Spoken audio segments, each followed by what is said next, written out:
Hello everyone, how are you doing? This is MD Tech here with another quick tutorial. In today's tutorial, I'm going to show you guys how to resolve if you're coming across a runtime broker, high CPU usage message or error on your Windows computer, and it just seems to be taking up a large amount of your system resources.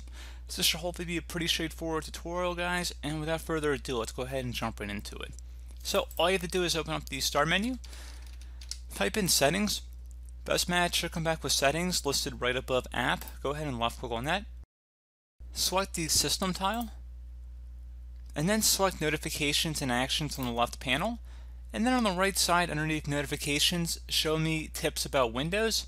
And you want to uncheck some of these notification options so as to get notifications from apps and other senders. I'm actually going to just toggle this to the off position. And then I'm also going to uncheck these options here too. You can keep some of them checked. I would personally recommend, just to be safe, just turn them all off.